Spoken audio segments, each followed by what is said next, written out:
بسم اللہ الرحمن الرحیم۔ شروع اللہ کا نام لے کر جو بڑا مہربان نہایت رحم والا ہے۔ اے نبی، ہم نے تم کو فتح دی، فتح بھی کھلی اور واضح، تاکہ اللہ تمہاری اگلی اور پچھلی کوتاہیاں بخش دے اور تم پر اپنی نعمت پوری کر دے اور تم کو سیدھے رستے چلاتا رہے، اور تاکہ اللہ تمہاری بھرپور مدد کرے۔ وہی تو ہے جس نے مومنوں کے دلوں پر تسکین نازل فرمائی تاکہ ان کے ایمان کے ساتھ اور ایمان بڑھے۔ اور آسمانوں اور زمین کے لشکر سب اللہ ہی کے ہیں، اور اللہ جاننے والا ہے، حکمت والا ہے۔ یہ اس لیے کہ وہ مومن مردوں اور مومن عورتوں کو بہشتوں میں جن کے نیچے نہریں بہ رہی ہیں داخل کرے، وہ اس میں ہمیشہ رہیں گے، اور تاکہ ان سے ان کے گناہوں کو دور کر دے، اور یہ اللہ کے نزدیک بڑی کامیابی ہے۔ اور اس لیے کہ منافق مردوں اور منافق عورتوں اور مشرک مردوں اور مشرک عورتوں کو جو اللہ کے بارے میں برے برے خیال رکھتے ہیں عذاب دے، انہی پر برے حادثے واقع ہوں، اور اللہ ان پر غصے ہوا اور ان پر لعنت کی اور ان کے لیے دوزخ تیار کی، اور وہ بری جگہ ہے۔ اور آسمانوں اور زمین کے لشکر اللہ ہی کے ہیں، اور اللہ غالب ہے، حکمت والا ہے۔ اے نبی، ہم نے تم کو احوال بتانے والا اور خوشخبری سنانے والا اور خبردار کرنے والا بنا کر بھیجا ہے، تاکہ مسلمانوں تم لوگ اللہ پر اور اس کے پیغمبر پر ایمان رکھو اور اس کی مدد کرو اور اس کی تعظیم کرو، اور صبح و شام اس کی تسبیح کرتے رہو۔ اے نبی، جو لوگ تم سے بیعت کرتے ہیں وہ در حقیقت اللہ سے بیعت کرتے ہیں، اللہ کا ہاتھ ان کے ہاتھوں پر ہے۔ پھر جو شخص عہد کو توڑے تو عہد توڑنے کا نقصان اسی کو ہے، اور جو اس بات کو جس کا اس نے اللہ سے عہد کیا ہے پورا کرے تو وہ اسے عنقریب اجر عظیم دے گا۔ اے نبی، جو گنوار پیچھے رہ گئے وہ تم سے کہیں گے کہ ہم کو ہمارے مال اور اہل و عیال نے روک رکھا تھا، سو آپ ہمارے لیے اللہ سے بخشش مانگیں۔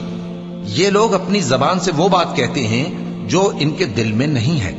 کہہ دو کہ اگر اللہ تم لوگوں کو نقصان پہنچانا چاہے یا تمہیں فائدہ پہنچانے کا ارادہ فرمائے تو کون ہے جو اس کے سامنے تمہارے لیے کسی بات کا کچھ اختیار رکھے؟ کوئی نہیں، بلکہ جو کچھ تم کرتے ہو اللہ اس سے واقف ہے۔ بات یہ ہے کہ تم لوگ یہ سمجھ بیٹھے تھے کہ پیغمبر اور مومن اپنے اہل و عیال میں کبھی لوٹ کر آنے ہی کے نہیں، اور یہی بات تمہارے دلوں کو اچھی معلوم ہوئی اور اسی وجہ سے تم نے برے برے خیال کیے، اور آخر کار تم ہلاکت میں پڑ گئے۔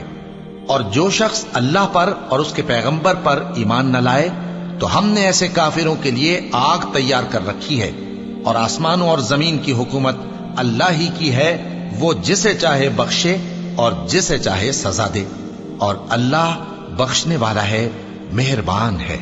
جب تم لوگ مال غنیمت لینے چلو گے تو جو لوگ پیچھے رہ گئے تھے وہ کہیں گے ہمیں بھی اجازت دیجئے کہ آپ کے ساتھ چلیں۔ یہ چاہتے ہیں کہ اللہ کے قول کو بدل دیں۔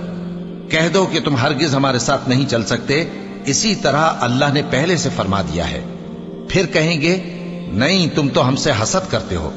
بات یہ ہے کہ یہ لوگ سمجھتے ہی نہیں مگر بہت کم۔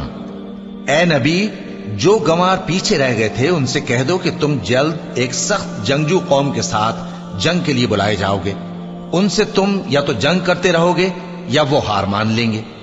اگر تم حکم مانو گے تو اللہ تم کو اچھا بدلہ دے گا، اور اگر منہ پھیر لو گے جیسے پہلی دفعہ پھیرا تھا تو وہ تم کو بڑی تکلیف کی سزا دے گا۔ نہ تو اندھے پر سختی ہے سفر جنگ سے پیچھے رہ جانے میں، اور نہ لنگڑے پر اور نہ بیمار پر سختی ہے۔ اور جو شخص اللہ اور اس کے پیغمبر کے فرمان پر چلے گا اللہ اس کو بہشتوں میں داخل کرے گا جن کے نیچے نہریں بہ رہی ہیں، اور جو روح گردانی کرے گا وہ اسے دردناک عذاب دے گا۔ اے پیغمبر، جب مومن تم سے اس درخت کے نیچے بیعت کر رہے تھے تو اللہ ان سے خوش ہوا، اور جو صدق و خلوص ان کے دلوں میں تھا وہ اس نے معلوم کر لیا تو ان پر تسکین نازل فرمائی اور انہیں جلد فتح عنایت کی، اور بہت سی غنیمتیں وہ آئندہ بھی حاصل کریں گے، اور اللہ غالب ہے، حکمت والا ہے۔ اللہ نے تم سے بہت سی غنیمتوں کا وعدہ فرمایا ہے کہ تم ان کو حاصل کرو گے، پھر اس نے یہ غنیمت تمہیں جلدی سے دلوا دی اور لوگوں کے ہاتھ تم سے روک دیے۔ غرض یہ تھی کہ یہ مومنوں کے لیے اللہ کی قدرت کا نمونہ بن جائے اور وہ تم کو سیدھے رستے پر چلائے، اور کچھ اور غنیمتیں دے گا جن پر تم قدرت نہیں رکھتے، اور وہ اللہ ہی کی قدرت میں ہیں، اور اللہ ہر چیز پر قادر ہے۔ اور اگر تم سے کافر لڑتے تو وہ پیٹ پھیر کر بھاگ جاتے، پھر وہ کسی کو نہ دوست پاتے اور نہ مددگار۔ یہی اللہ کی عادت ہے جو پہلے سے چلی آتی ہے، اور تم اللہ کی عادت میں کبھی تبدیلی نہ پاؤ گے۔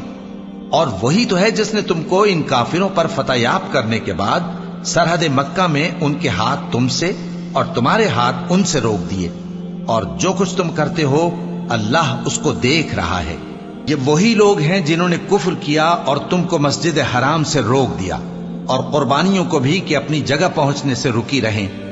اور اگر ایسے مسلمان مرد اور مسلمان عورتیں نہ ہوتی جن کو تم جانتے نہ تھے کہ اگر تم ان کو پامال کر دیتے تو تم کو ان کی طرف سے بے خبری میں نقصان پہنچ جاتا، تو بھی تمہارے ہاتھ فتح رہتی، مگر تاخیر اس لیے ہوئی کہ اللہ اپنی رحمت میں جس کو چاہے داخل کر لے۔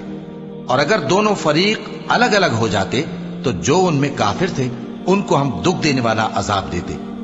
جب کافروں نے اپنے دلوں میں ضد کی، اور ضد بھی جاہلیت کی، تو اللہ نے اپنے پیغمبر اور مومنوں پر اپنی طرف سے تسکین نازل فرمائی اور ان کو پرہیزگاری کی بات پر قائم رکھا، اور وہ اسی کے مستحق اور اہل تھے، اور اللہ ہر چیز سے خبردار ہے۔ بے شک اللہ نے اپنے پیغمبر کو سچا اور صحیح خواب دکھایا تھا کہ تم انشاءاللہ مسجد حرام میں اپنے سر منڈوا کر یا اپنے بال ترشوا کر امن و امان سے داخل ہوگے اور کسی طرح کا خوف نہ کرو گے۔ جو بات تم نہیں جانتے تھے اللہ کو معلوم تھی، سو اس نے اس سے پہلے ہی جلد ایک فتح عطا فرمائی۔